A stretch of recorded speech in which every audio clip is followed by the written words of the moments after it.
We'll talk about periorbital rejuvenation with the use of fat.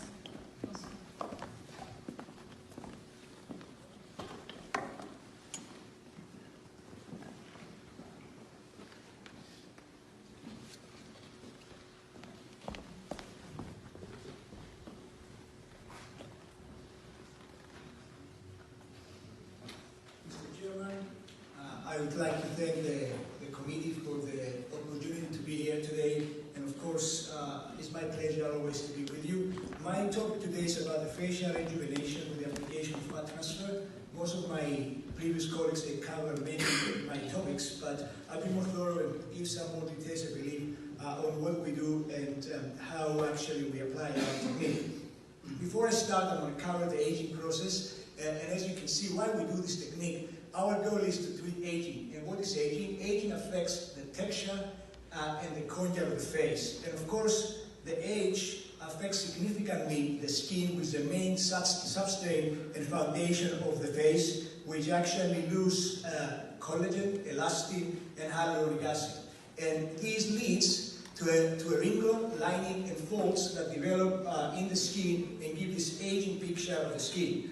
Moreover, though, the volume changes of the face is more characteristic and more significant to the aesthetic component of the face. And as you see here on this picture, over the years, the face tends to lose more fat from different areas. The fat atrophies and redistributes and moves from the area of the mid-face down to the area of the jowls. And of course, that causes significant deflation of the face, and this deflation will lead to what we name the reverse triangle of youth, that you can see from the most aesthetic eyes of the most prominent cheeks and chin to this sagging down face with the negative actually vector of the mid-face and the jowling development.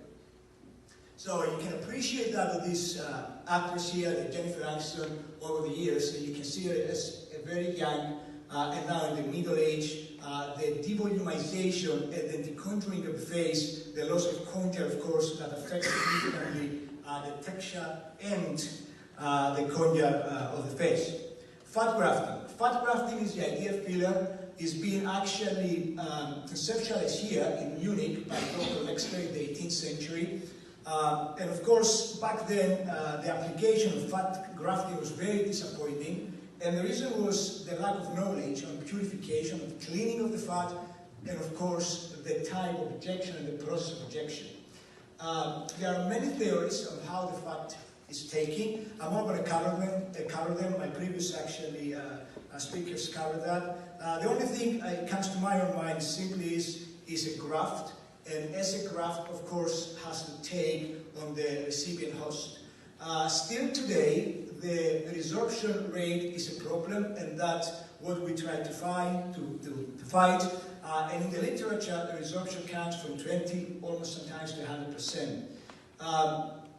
What we do, and what is our proposal, what is our technique? We actually treat most of the faces in an office procedure under local anesthesia that causes minor recovery, very few complications, and we use the fat as a lipofilling.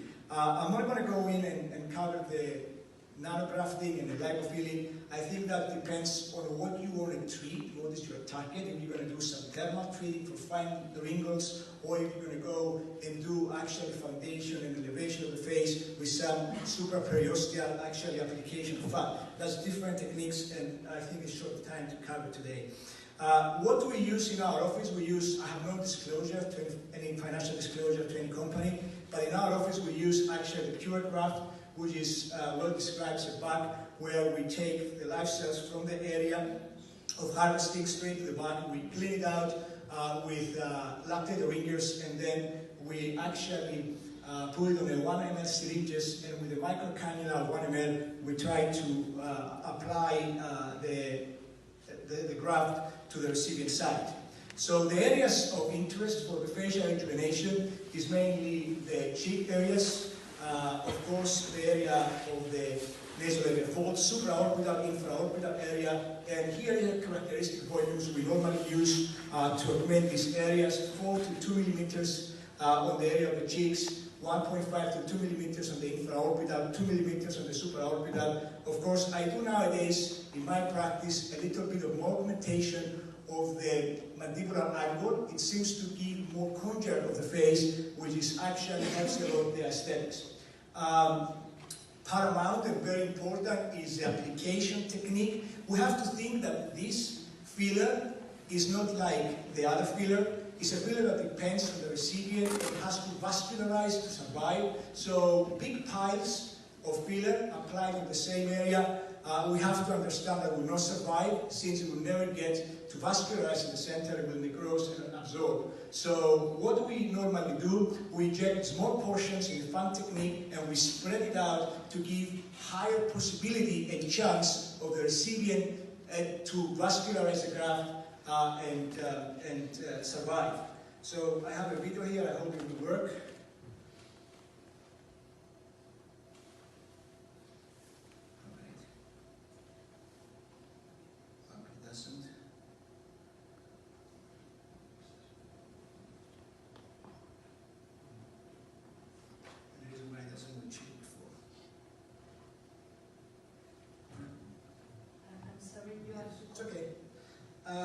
You have to conclude. All right. So we have some of our patients here. You can see that we did a lipofilling previously, and it's 5 years later. You can see